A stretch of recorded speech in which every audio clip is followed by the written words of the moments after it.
Welcome to SVR academy. Group 2 ఎకానమీకి సంబంధించి మేజర్గా స్టూడెంట్స్ ప్రాబ్లం ఫేస్ చేస్తుంది.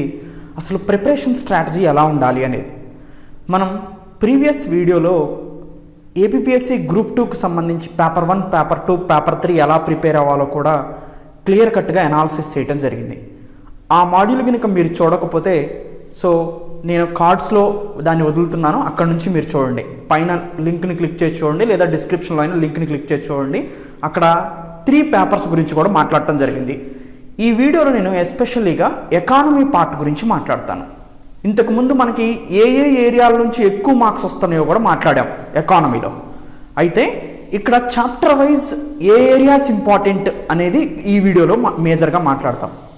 అయితే గ్రూప్ 1 కానీ గ్రూప్ 2 కానీ మేజర్గా గ్రూప్ 2 ఎకానమీని మనం అబ్జర్వ్ చేస్తే గ్రూప్ 2లో ఎకానమీ సిలబస్లో ఇచ్చిన వర్డ్స్ని బేస్ చేసుకొని మనం ఏం చదవాలో అర్థం చేసుకోవాలన్నమాట. అందుకోసమని ఈ వీడియోని చేయటం జరుగుతుంది. ఓకే, దీని యొక్క ముఖ్య ఉద్దేశమే decoding of economy syllabus with chapter wise. Chapter wise economy syllabus డీకోడింగే మన ఎయిమ్ ఈ వీడియోలో. ఓకే అండి, ఫస్ట్ మనకి మొత్తంగా 8 చాప్టర్స్ ఉన్నాయండి. 5 చాప్టర్స్ ఏమో ఇండియన్ ఎకానమీ, 3 చాప్టర్స్ ఏమో ఏపీ ఎకానమీ. నేను ముందే చెప్తున్నాను, 3 చాప్టర్స్కి సంబంధించి 6th and 7th and 8th chapters ఏవైతే ఉన్నాయో ఈ 6, 7, 8th చాప్టర్ ఏపీ ఎకానమీకి సంబంధించి AP agriculture, AP industry, AP service. అంటే ఎకానమీ అంటేనే సింపుల్గా అగ్రికల్చర్, ఇండస్ట్రీ, సర్వీస్ సెక్టార్ను మొత్తాన్ని మనం ఎకానమీలోకి పరిగణిస్తాం. కాబట్టి ఏపీకి సంబంధించిన ఈ 3 సెక్టార్స్ పర్ఫార్మెన్స్ ఎలా ఉంది, ఏపీ పాలసీస్ ఎలా ఉన్నాయి, ఏపీ స్కీమ్స్ ఎలా ఉన్నాయి అని మొత్తంగా కూడా ఈ 3 చాప్టర్స్ గురించే మేజర్గా ఉంటుంది 6th, 7th, 8th చాప్టర్స్లో. అంటే ఓవరాల్గా ఏపీ ఎకనామిక్స్కి ఏ బుక్ కొనాల్సిన అవసరం లేదు. ఎక్కువ మార్క్స్ మనకి ఏపీ ఎకానమిక్లో గెయిన్ చేయాలి అంటే ఆ ఇయర్కి సంబంధించిన ఏపీ సోషియో ఎకనామిక్ సర్వే, ఆ ఇయర్కి సంబంధించిన ఏపీ బడ్జెట్ని మేజర్గా ఫోకస్ చేస్తే మీకు ఏపీ ఎకానమీ కంప్లీట్గా క్లారిఫై అయినట్టే అనమాట. ఏపీ ఎకనామీకి ఏ స్పెసిఫిక్ బుక్ అవసరం లేదు.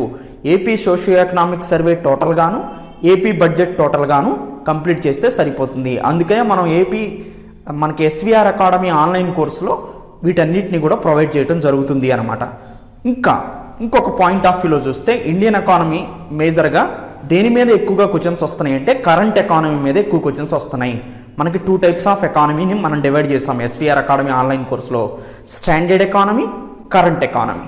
స్టాండర్డ్ ఎకానమీతో పాటు కరెంట్ ఎకానమీ వీడియోస్ కూడా మీరు కంప్లీట్గా చూస్తూ ఉండాలి ఆన్లైన్ కోర్సులో. స్టాండర్డ్ ఎకానమీ మీకు బేసిక్స్ నేర్పితే కరెంట్ ఎకానమీ మీకు రాబోయే క్వశ్చన్స్ గురించి మాట్లాడుతుంది. ప్రీవియస్ ఎగ్జామ్ మనం గమనిస్తే 2-3 ఇయర్స్ గ్రూప్ 2 పేపర్ని ఎకానమీలో మేజర్గా డైనమిక్ ఇన్ నేచర్ ఉంటుంది కాబట్టి మారుతూ ఉంటుంది స్టాటిస్టిక్స్ కాబట్టి ఓల్డ్ గ్రంథాలు మీరు చదవద్దు.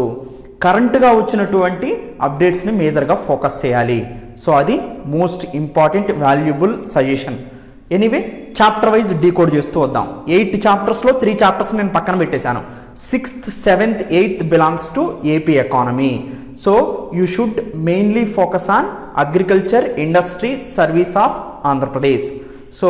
అందుకోసం దేన్ని ప్రిపేర్ అవ్వాలి? AP socio economic survey, AP budget మాడ్యూల్స్ని prepare అయితే సరిపోతుంది.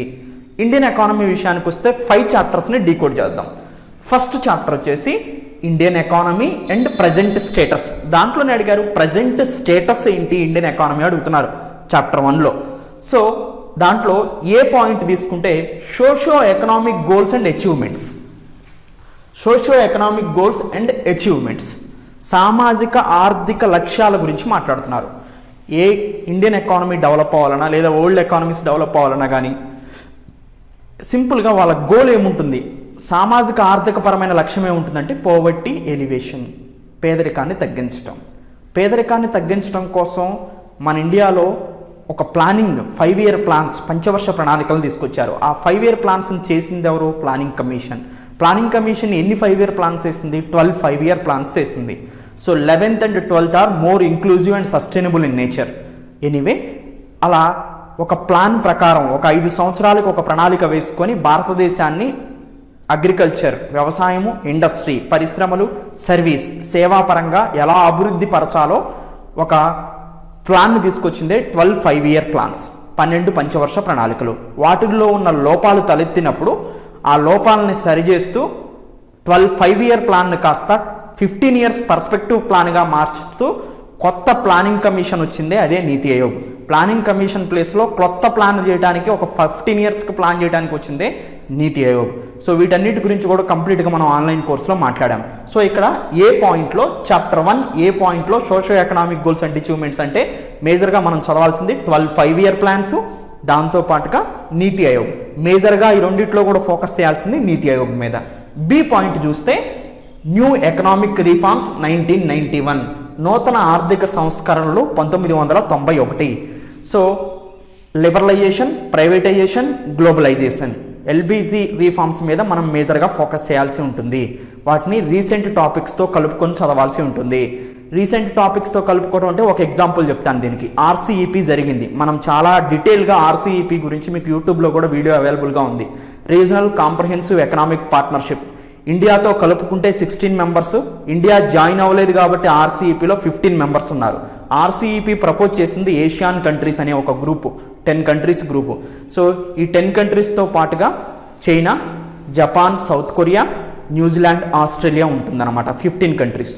సో ఈ 15 కంట్రీస్ కూడా ఫ్రీ ట్రేడ్ అగ్రిమెంట్ని, అంటే ఒక కంట్రీ నుంచి గూడ్స్ ఇంకొక కంట్రీలోకి వెళ్తుంటే టరీఫ్స్ అనేవి చాలా తక్కువగా ఉంటాయి, అంటే పన్నులు చాలా తక్కువగా ఉంటాయి అన్నమాట.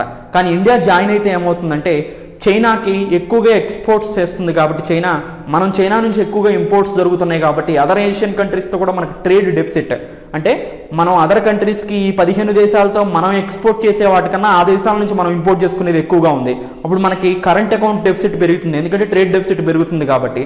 సో మన ఆదాయమే తగ్గుతుంది, మన డొమెస్టిక్ ఇండస్ట్రీకి సేఫ్ కాదు. అందుకని మనం ఆర్సీఈపీలో జాయిన్ అవ్వలేదు. కానీ ఫర్దర్ ఫ్యూచర్లో మాత్రం ఇలాంటి అగ్రిమెంట్స్లో జాయిన్ అవ్వాల్సిన అవసరం అయితే ఉండింది. ఎనీవే ఈ ఆర్సీఈపీ అనేది గ్లోబలైజ్డ్ వరల్డ్కి ఇంపార్టెంట్. లిబరలైజేషన్, ప్రైవేటైజేషన్, గ్లోబలైజేషన్లో ఆర్సీఈపీ అనేది most important.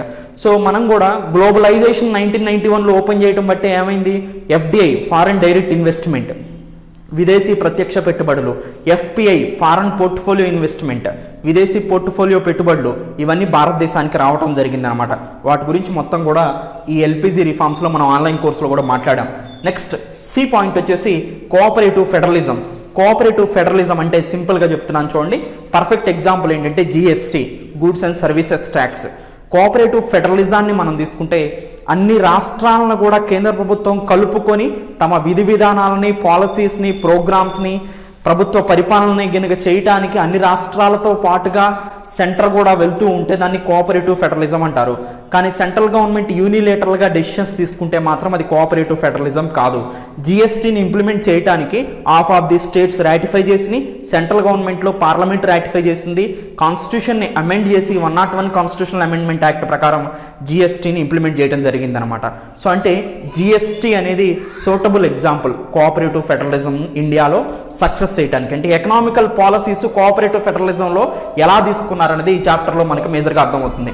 Next decentralisation of financial resources, వికేంద్రీకరణ, ఆర్థిక వనరుల వికేంద్రీకరణ అంటారు. ఆర్థిక వనరుల వికేంద్రీకరణ ఎందుకు కావాలి అంటే సెంట్రల్ గవర్నమెంట్ ₹1 కనుక విడుదల చేస్తే ఒక స్కీమ్కి, కిందకు వచ్చేసరికి ఆ స్కీమ్ ఇంప్లిమెంటేషన్ స్టేజ్లోకి వచ్చేసరికి ఢిల్లీలో రిలీజ్ చేస్తే మన గ్రామానికి వచ్చేసరికి అది 10 పైసలు 5 పైసలే అవుతుంది, ₹1. ఆ మధ్యలో మొత్తం కూడా ఇది తరిగిపోతూ వస్తుంది అనమాట. ఇలా కాకుండా ఆ రూపాయి ఎక్కడి నుంచి పంపించుకోకుండా డైరెక్ట్గా గ్రామానికే పంపించారనుకోండి, గ్రామంలోనే ₹1 ఖర్చు పెడతారు. అప్పుడు లీకేజెస్ తక్కువగా ఉంటాయి అన్నమాట, కరప్షన్ తక్కువగా ఉంటుంది. ఇది డీసెంట్రలైజేషన్ ఆఫ్ ఫైనాన్షియల్ రిసోర్సెస్ అంటే. అలా డీసెంట్రలైజేషన్ ఆఫ్ ఫైనాన్షియల్ రిసోర్సెస్ని మనం చేసేది 15th ఫైనాన్స్ కమిషన్. ప్రజెంట్ ఇప్పుడు మనం 15th finance commission chairman NK Singh finance commission చేస్తుంది. దాంతోపాటు పంచాయతీరాజ్ ఇన్స్టిట్యూషన్కి సంబంధించినటువంటి స్ట్రాంగ్ హోల్డింగ్స్ ఎలా ఇవ్వాలి అనేది మొత్తం కూడా ఇక్కడ డీసెంట్రలైజేషన్ ఆఫ్ ఫైనాన్షియల్ రిసోర్సెస్ గురించి మాట్లాడతాం. నెక్స్ట్ ఈ చూడండి ఇంక్లూజివ్ గ్రోత్, సమ్మిళితాభివృద్ధి. సమ్మిళితాభివృద్ధి అంటే ఏంటంటే only first 5-year plan inclusive growth కాదు, ఓన్లీ అగ్రికల్చర్నే టార్గెట్ చేసింది. కానీ 11th 5-year ప్లాన్ మీరు చూస్తే అగ్రికల్చర్, ఇండస్ట్రీ, సర్వీస్, అదర్ సెక్టార్స్ని కూడా టార్గెట్ చేసి అన్ని సెక్టార్స్ని కలుపుకొని డెవలప్ చేసింది అనమాట.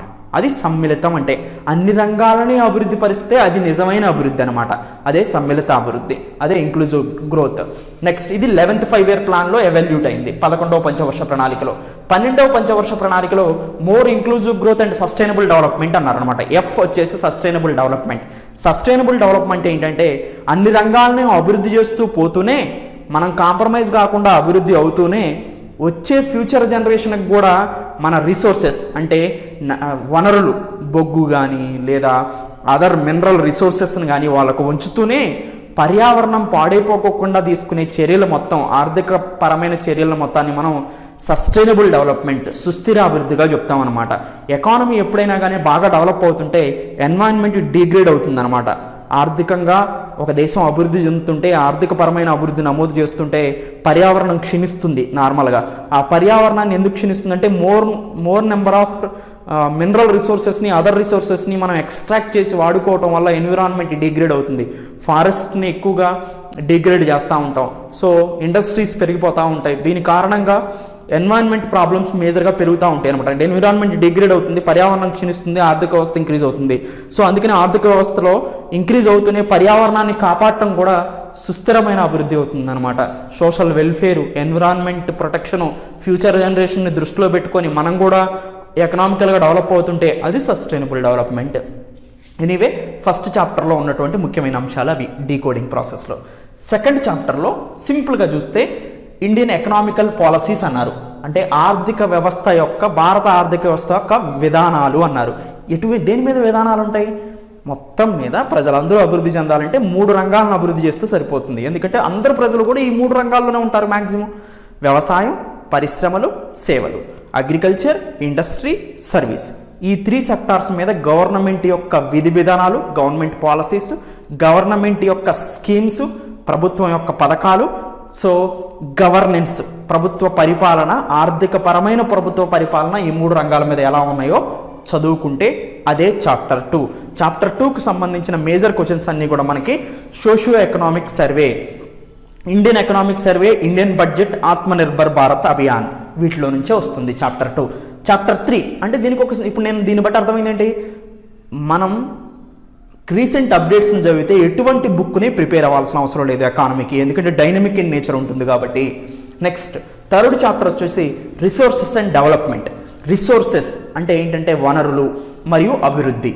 డెవలప్మెంట్ అంటే వనరులు అంటే ఏంటి? ముఖ్యమైన వనరు ఏంటి ఈ ప్రపంచంలో? ఏంటి? మనమే, హ్యూమన్ రిసోర్సెస్. అందుకనే హ్యూమన్ డెవలప్మెంట్ ఇండెక్స్ రిలీజ్ అవుతూ ఉంటుంది, అది చదవాలన్నమాట. మానవ అభివృద్ధి, మనిషి అభివృద్ధి చెందుతుంటేనే కదా ఆర్థికంగా కానీ సామాజికంగా కానీ మనిషి అభివృద్ధి చెందటం. అంటే ఏంటి? సామాజికంగా, ఆర్థికంగా 2 రకాలుగా మనిషి అభివృద్ధి చెందాలి. హ్యూమన్ డెవలప్మెంట్ అప్పుడు సాధిస్తామన్నమాట. సో హెల్త్ ఉండాలి, ఎడ్యుకేషన్ ఉండాలి, లివింగ్ స్టాండర్డ్స్ ఉండాలి. దాంతోపాటు ఎకనామికల్ లివింగ్ స్టాండర్డ్స్ పెరుగుతున్నాయంటే ఆటోమేటిక్గా ఇన్కమ్ ఇంక్రీజ్ అవుతుందన్నమాట. సో ఇన్కమ్ ఇంక్రీజ్ అవ్వాలి, హెల్త్, ఎడ్యుకేషన్, ఇలాంటి social plus economical indicators improve అవుతుంటే హ్యూమన్ డెవలప్మెంట్ జరుగుతుందన్నమాట. సో ఈ చాప్టర్లో మేజర్గా రిసోర్సెస్లో హ్యూమన్ రిసోర్సెస్ అనేది మోస్ట్ ఇంపార్టెంట్. మిగతా రిసోర్సెస్ కూడా మనకు తెలుసు. ఏలో వచ్చేసి టైప్స్ ఆఫ్ రిసోర్సెస్ అని అడిగారు. ల్యాండ్, భూమి, ఆర్థిక పరమైనటువంటి వనరులుగా ఇవి బాగా ఉపయోగపడతాయి. లేబర్, కూలీలు, తర్వాత క్యాపిటల్ అంటే నేను పెట్టే ఇన్వెస్ట్మెంట్, పెట్టుబడులు, ఎంటర్ప్రెనర్షిప్, ఇది హ్యూమన్ రిసోర్సెస్. సో ఎవరైతే ఎంటర్ప్రెనర్గా ఉంటారో, బిజినెస్ని స్టార్ట్ చేసే పీపుల్. తర్వాత ఫిజికల్ క్యాపిటల్ ఉంటుంది. ఫిజికల్ క్యాపిటల్ అంటే ఏంటి? సపోజ్ నేను ఒక మిషన్ కొన్నాను, ఆ మిషన్ ఫిజికల్ క్యాపిటల్. తర్వాత హ్యూమన్ క్యాపిటల్ అంటే ఏంటి? నేను ఆ మిషన్కి కావలసిన పని వలన పెట్టాను, అది human capital. Next financial capital అంటే ఏంటి? ఆ మిషన్ కొనడానికి నేను చేసిన investment financial capital. So next వచ్చేసి చాప్టర్ 3లో పాపులేషన్ గురించి మాట్లాడారు. ఎందుకంటే పాపులేషన్ యొక్క సిచ్యువేషన్ మనకు ఎలా ఉందో తెలిస్తేనే ఆ పాపులేషన్లో డెమోగ్రఫిక్ డివిడెంట్ అని ఉంటుంది. డెమోగ్రఫిక్ డివిడెంట్ అంటే లేబర్ ఫోర్స్ పార్టిసిపేషన్ రేషియో అనమాట, LFPR. Labour force participation ratio అంటే 15 సంవత్సరాల నుంచి 59 సంవత్సరాల వరకు ఉన్న వాళ్ళు ఎక్కువగా వర్క్ చేస్తూ ఉంటారు, ఎంప్లాయ్మెంట్ ఆపర్చునిటీస్ కోసం పనిచేస్తూ ఉంటారనమాట. అలా labour force participation ratio LFPR అంటారు. అలా డెమోగ్రఫిక్ డివిడెంట్ ఎక్కువగా ఏ కంట్రీలో ఉంటే ఆ కంట్రీ డెవలప్ అవడానికి అవకాశం ఉంటుందన్నమాట. అలా LFPR ఎంత ఉండింది అని తెలుసుకోవాలి అంటే డెమోగ్రఫిక్ డివిడెంట్ ఎంత ఉండిందో తెలుసుకోవాలంటే పాపులేషన్ సిచ్యువేషన్ ఎలా ఉందో తెలుసుకోవాలి. అందుకనే చాప్టర్ 3లో మనకి పాపులేషన్ గురించి డెమోగ్రఫిక్ డివిడెంట్ గురించి మాట్లాడారు. నెక్స్ట్ గ్రోత్ ట్రెండ్స్ అంటే గ్రోత్ సిచ్యువేషన్ ఎలా ఉండింది, రిసోర్సెస్ యొక్క గ్రోత్ సిచ్యువేషన్ ఎలా ఉంది అనేది. నెక్స్ట్ వర్క్ ఫోర్స్ మనం ఆల్రెడీ మాట్లాడుకున్నాం. So labour force participation ratio, work force మేజర్గా చైనా ఎందుకు అంత ఎక్కువ డెవలప్ అయింది, పాపులేషన్లో వర్క్ ఫోర్స్ ఎక్కువగా ఉన్నారు. జపాన్ ఇప్పుడు ఈ మధ్య ఏమవుతుంది, గ్రే పాపులేషన్ ఎక్కువైంది, అంటే ముసలి వాళ్ళు ఎక్కువయ్యారు, ఎంగేజ్ పాపులేషన్ తక్కువైంది. సో డెమోగ్రఫిక్ డివిడెంట్ వరల్డ్లోనే హైయెస్ట్గా రాబోతున్న కంట్రీ ఏంటి, ఇండియా. సో అంటే ఇండియా ఎకనామికల్గా స్ట్రాంగ్ అవడానికి ఎక్కువ ఆపర్చునిటీస్ ఉన్నాయి. ఎందుకంటే డెమోగ్రఫిక్ డివిడెంట్ ఎక్కువగా ఉందంటే వర్కింగ్ ఏజ్ పాపులేషన్ ఎక్కువగా ఉన్నట్టు. వర్కింగ్ ఏజ్ పాపులేషన్ ఎక్కువగా ఉందంటే వీళ్ళు more number of goods and సర్వీసెస్ని ప్రొడ్యూస్ చేస్తారు. ఎక్కడి నుంచి, ఈ 3 సెక్టార్స్ నుంచి, అగ్రికల్చర్, ఇండస్ట్రీ, సర్వీస్ నుంచి. సో అప్పుడు ఇండియన్ ఎకానమీ స్ట్రాంగ్గా డెవలప్ అవ్వడానికి అవకాశాలు ఉన్నాయన్నమాట. సో హ్యూమన్ డెవలప్మెంట్ ఇండెక్స్ నెక్స్ట్ది. ఇవన్నీ కూడా చాప్టర్ 3లో ఉన్నటువంటి మేజర్ కాంపోనెంట్స్. జస్ట్ అండి ఈ నేమ్స్ ఎక్కడైతే మీకు పేపర్లో చూస్తారో ఆ పేపర్లో చూసిన చదివితే మీకు అదే క్వశ్చన్గా వస్తుంది. సో ఇండియన్ ఎకానమీలో. Next chapter 4 most important, money, banking, public finance. Chapter 4లో మీరు మేజర్గా కాన్సన్ట్రేషన్ చేయాల్సింది, ఎక్కువ మార్క్స్ ఈ చాప్టర్ 4 నుంచి వస్తున్నాయి. ఒకటి మనీ, బ్యాంకింగ్ అంటే బ్యాంకింగ్ మొత్తం, బ్యాంకింగ్ వ్యవస్థ ఎలా నడుస్తుంది ఏంటి విషయం అనేది. So reserve bank of India and other banks ఏంటి, కమర్షియల్ బ్యాంక్స్ ఏంటి, కోఆపరేటివ్ బ్యాంక్స్ ఏంటి, రీజనల్ రూరల్ బ్యాంక్స్ ఏంటి, so non banking financial corporations ఏంటి. సో ఇవన్నీ కూడా బ్యాంకింగ్ టాపిక్లోకి వస్తాయి అన్నమాట. నెక్స్ట్ ఇంకొకటి వచ్చేసి బడ్జెట్ అంటే గవర్నమెంట్ యొక్క రెవెన్యూ ఎక్కడి నుంచి వస్తుంది, ఎక్స్పెండిచర్ ఎక్కడ చేస్తుంది, ట్యాక్స్ ఏంటి, నాన్ ట్యాక్స్ ఏంటి. సో ఎక్స్పెండిచరు క్యాపిటల్ ఎక్స్పెండిచరా, రెవెన్యూ ఎక్స్పెండిచరా, ఈ సిచ్యువేషన్ ఈ రెండింటి మధ్యలో డిఫరెన్స్ని తీసేసారా, ఇవన్నీ కూడా ఈ చాప్టర్లో చదువుతాం. చాప్టర్ 4లో ఫస్ట్ చూడండి monetary policy. Monetary policy of RBI అన్నారు. అంటే ఏంటి, ద్రవ్య పరపతి విధాన సమీక్ష. అంటే ద్రవ్య పరపతి విధాన సమీక్ష ఎన్ని నెలలకు ఒకసారి చేస్తారు, 2 నెలలకు ఒకసారి చేస్తారు. ఎవరు చేస్తారు, రిజర్వ్ బ్యాంక్ ఆఫ్ ఇండియా చేస్తుంది. ఎందుకు చేస్తుంది, ద్రవ్యోల్బణాన్ని తగ్గించడానికి చేస్తుంది. సో ఏ విధంగా చేస్తుంది, మనీ సప్లైని ఇంక్రీజ్ చేయటం డిక్రీజ్ చేయటం ద్వారా చేస్తుంది. మనీ సప్లైని ఇంక్రీజ్ డిక్రీజ్ ఎలా చేస్తుంది, సింపుల్గా మనీ సప్లైని ఇంక్రీజ్ డిక్రీజ్ చేయాలంటే ఎక్స్పాన్షనరీ ఆర్ కాంట్రాక్షనరీ మానిటరీ పాలసీస్ అంటారు. అంటే తన దగ్గర ఉన్నటువంటి ఇంట్రెస్ట్ రేట్స్ కానీ, అంటే repo rate, reverse repo rate, bank rate, marginal standing facility, వీటిని చేంజ్ చేయడం వల్ల కానీ, తర్వాత రిజర్వ్ రేషియోస్ సిఆర్ఆర్, ఎస్ఎల్ఆర్ కానీ, open market operations, selling and buying of government securities కానీ, వీటిని మార్చడం వల్ల మనీ సప్లైని ఇండ్యూస్ చేయటమా లేదా బ్యాక్ కాంట్రాక్షన్ చేయటం అనేది జరుగుతుంది అనమాట. అలా ఇన్ఫ్లేషన్ని టార్గెట్ చేస్తుంది బై మంత్లీ మానిటరీ పాలసీ. ఇలా మానిటరీ పాలసీని 2 నెలలకు ఒకసారి రిలీజ్ చేసేదే మానిటరీ పాలసీ కమిటీ. దీనికి సంబంధించిన వీడియో కూడా మనకి యూట్యూబ్లో ఉంది, అక్కడ మీకు క్లియర్గా తెలుస్తుంది. ఇక్కడ నేను కాన్సెప్ట్ ఎక్స్ప్లెయిన్ చేయడానికి కాదు, సో ఆల్రెడీ తెలుసుకున్న వాళ్ళకి ఏమేం టాపిక్స్ ప్రిపేర్ అవ్వాలి ఆ చాప్టర్లో అనేదే మోస్ట్ ఇంపార్టెంట్ అనమాట. నెక్స్ట్ మానిటరీ పాలసీ గురించి మేజర్గా అడిగారు. బి వచ్చేసి ఫిజికల్ పాలసీ అంటే బడ్జెట్ని కంప్లీట్గా చదువుతాం. ఇక్కడ గవర్నమెంట్కి ఆదాయం ఎక్కడి నుంచి వస్తుంది, వ్యయం ఎక్కడ చేస్తుంది. తర్వాత న్యూ ఫారెన్ ట్రేడ్ పాలసీ అంటే నూతన విదేశాంగ విధానం అనమాట. దేని మీద, వాణిజ్య విధానం మీద. నూతన వాణిజ్య విధానం ఏంటి, విదేశీ వాణిజ్య విధానం ఏంటి. ఇప్పుడు మనం ఫాలో అవుతున్న విదేశీ వాణిజ్య విధానం 2015లో రిలీజ్ అయింది. 2015 నుంచి 2020 వరకు 5 సంవత్సరాల పీరియడ్కి విదేశీ వాణిజ్య విధానాన్ని అమలు చేశారు. కానీ ఇది కోవిడ్ వల్ల ఏం చేశారంటే 1 year ఎక్స్టెండ్ చేశారు. 2021 మార్చ్ 31 వరకు కూడా ఈ నూతన విదేశీ వాణిజ్య విధానం ఉంటుందన్నమాట. ఈ విదేశీ వాణిజ్య విధానంలో అసలు ఏం జరుగుతుంది, ఏంటి సిచ్యువేషన్ అనేది మొత్తం కూడా ఇక్కడ చూస్తాం. Next current account deficit, CAD. Current account deficit అంటే సింపుల్గా చెప్పాలంటే ట్రేడ్ డెఫిసిట్తో పాటుగా రెమిటెన్సెస్, అదర్ క్రైటీరియా కూడా చూస్తే దాన్ని కరెంట్ అకౌంట్ డెఫిసిట్ అంటారు. కరెంట్ అకౌంట్ డెఫిసిట్ ఇప్పుడు చైనాతో మనకు ఎలా ఉంటుంది, వైడన్ ఎక్కువగా ఉంటుంది. ఎందుకంటే చైనా నుంచి మనం చేసుకునే ఇంపోర్ట్స్ ఎక్కువ, చైనాకి మనం చేసే ఎక్స్పోర్ట్స్ చాలా తక్కువగా ఉంటుంది. అంటే మనం ఎక్కువ పే చేయాల్సి వస్తుంది మనీ, వాళ్ళ నుంచి మనకు వచ్చే తక్కువగా ఉంటుంది. సో ఆటోమేటిక్గా మనకి ట్రేడ్ డెఫిసిట్ వస్తుంది. ట్రేడ్ డెఫిసిట్ వస్తే కరెంట్ అకౌంట్ డెఫిసిట్ కంటిన్యూగా ఉంటుంది. సో కరెంట్ ఖాతా లోటు గురించి మాట్లాడారు. FDI, FPI. నెక్స్ట్ అంటే ఫారెన్ డైరెక్ట్ ఇన్వెస్ట్మెంట్, విదేశీ ప్రత్యక్ష పెట్టుబడి. అంటే విదేశీయులు భారతదేశంలోకి వచ్చి ప్రత్యక్షంగా పెట్టుబడులు పెట్టి సో ఇక్కడ ఎంప్లాయ్మెంట్ జనరేషన్ చేసి సైన్స్ అండ్ టెక్నాలజీని ఇచ్చి సో ఇక్కడ ఇన్ఫ్రాస్ట్రక్చర్, స్టాండర్డ్ ఇన్ఫ్రాస్ట్రక్చర్ని క్రియేట్ చేయడానికి వాళ్ళ ఇన్వెస్ట్మెంట్ ఉంటే దాన్ని విదేశీ ప్రత్యక్ష పెట్టుబడి అంటారు, ఫారెన్ డైరెక్ట్ ఇన్వెస్ట్మెంట్ అంటారు. ఇప్పుడు మనకి అహ్మదాబాద్ నుంచి ముంబై వరకు బుల్లెట్ ట్రైన్ని కన్స్ట్రక్షన్ చేస్తున్నాం. ఎవరి సహాయంతో, జపాన్ సహాయంతో. సో దాన్ని మనం ఎఫ్డిఐగా పరిగణిస్తామన్నమాట. నెక్స్ట్ ఇన్ఫ్లేషన్, ద్రవ్యోల్బణం. So the price rise of good and services we call it as inflation అనమాట. అంటే ఒక వస్తువు యొక్క ధరల స్థాయిలో పెరుగుదలని ఒక స్పెసిఫిక్ టైంలో చూస్తే మనం దాన్ని ఇన్ఫ్లేషన్ అంటారు. So wholesale price index, consumer price index. Consumer price index మళ్ళీ 5 టైప్స్ ఉంటుంది. సో దీని గురించి కూడా మనం కరెంట్ ఎకానమీలో మాట్లాడామన్నమాట. సో ద్రవ్యోల్బణం గురించి ఇక్కడ. Next GST, most important chapter 4లో goods and services tax. So ఈ గూడ్స్ అండ్ సర్వీసెస్ ట్యాక్సే ఫిజికల్ పాలసీలో వస్తుంది. ఎందుకంటే బడ్జెట్లో ఇన్కమ్ ఎక్కడి నుంచి వస్తుంది? Tax, non tax. ట్యాక్స్లో direct and indirect tax. Indirect ట్యాక్స్లో దేని నుంచి ఎక్కువగా వస్తుంది? జిఎస్టీ నుంచి ఎక్కువగా వస్తుంది అనమాట, goods and services tax. Next chapter 5 national income calculation గురించి మాట్లాడతారు. జాతీయ ఆదాయం లెక్కింపు. అంటే భారతదేశానికి వచ్చే ఆదాయం ఒక సంవత్సరంలో ఎలా పరిగణిస్తాం? సింపుల్గా భారతదేశంలో ఒక సంవత్సర కాలంలో గూడ్స్ అండ్ సర్వీసెస్ ప్రొడ్యూస్ అవుతాయి. ఎక్కడి నుంచి? 3 రంగాల నుంచి. 1 అగ్రికల్చర్, వ్యవసాయము. 2 ఇండస్ట్రీ పరిశ్రమలు. 3 సర్వీసెస్ సేవలు. ఈ 3 రంగాల్లో ఉత్పత్తి అయిన వస్తు సేవల యొక్క అంతిమ విలువలు మొత్తాన్ని కలిపి మనం భారతదేశ సంవత్సర ఆదాయంగా చెప్తాం అనమాట. అదే గ్రాస్ డొమెస్టిక్ ప్రొడక్ట్, దేశ స్థూల దేశీయోత్పత్తి. తర్వాత దాంట్లో నుంచి తరుగుదలను తీసేస్తే మనకి ఎన్డీపీ వస్తుంది. సో జీడిపికి మనం వేరే దేశాల నుంచి వచ్చే ఇన్కమ్ని, ఎక్స్పెండిచర్ని కూడా తీసేస్తే మనకి జిఎన్పి వస్తుంది. దాంట్లో నుంచి తరుగుదలను తీసేస్తే ఎన్ఎన్పి వస్తుంది అనమాట. సో అది first concept. Second concept per capita income, తలసరి ఆదాయం, భారతదేశం యొక్క తలసరి ఆదాయం. సో అంటే total income by total population of India. భారతదేశం యొక్క మొత్తం ఆదాయం బై భారతదేశం యొక్క మొత్తం సంపద బై భారతదేశం యొక్క మొత్తం ప్రజలు. సో అప్పుడు మనకి ఒక్కొక్క వాళ్ళకి ఎంత కంట్రిబ్యూట్ అవుతుంది ఇండియా ఇన్కమ్ అనేది తెలుస్తుంది అనమాట. Next calculation methods. దీంట్లో వాల్యూ యాడెడ్ మదింపని, వాల్యూ యాడెడ్ మెథడ్ అని, విలువ సిద్ధాంతం, సో విలువ మదింపు సిద్ధాంతం అని, ఎక్స్పెండిచర్ మెథడ్ అంటే ఖర్చు పెట్టిన ఆధారంగా క్యాలిక్యులేట్ చేయడం, ఇన్కమ్ మెథడ్ అని, ఇలాంటి టైప్స్ ఆఫ్ మెథడ్స్ ఉంటాయి అనమాట. సో ఇవి చాప్టర్ 5లో చూడాల్సింది. చాప్టర్ 5లో 2 మార్క్స్ కన్నా ఎక్కువ రావు మీకు. సో అందుకని మేజర్గా ఆ 2 మార్క్స్ కూడా కరెంట్ ఎకానమీ నుంచే వస్తాయి. స్టాండర్డ్ ఎకానమీ అందరూ ఎప్పుడు చదివి ఉన్నారు.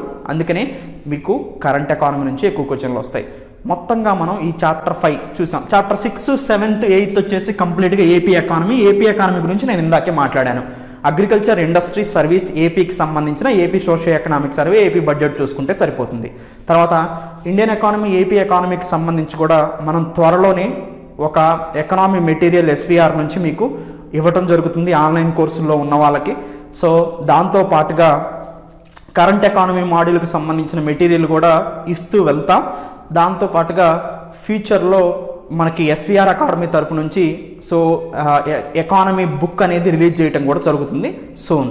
మన ఆన్లైన్ కోర్స్ వాళ్ళకి మాత్రం ఎకానమీ మెటీరియల్ ఇవ్వడం జరుగుతుంది. ఎకానమీ బుక్ లాంచ్ అయిన తర్వాత మేము యూట్యూబ్లో అనౌన్స్ చేస్తాం. అప్పుడు మీరు అక్కడ నుంచి పర్చేజ్ చేయొచ్చు. ఎనీవే మొత్తం మీద ఎకానమీని చదవటానికి దీని సమ్మరీని మనం చూస్తే మేజర్గా మీరు ఫాలో అవ్వాల్సిన రూల్స్ ఏంటంటే, ఫస్ట్ కరెంట్ ఎకానమీని ఎక్కువగా ఫోకస్ చేయాలి. సెకండ్ స్టాండర్డ్ ఎకానమీని బేస్గా ఉపయోగించుకోవాలి. థర్డ్ రీసెంట్గా వచ్చే సోషియో ఎకనామిక్ సర్వేలు కానీ, బడ్జెట్లు కానీ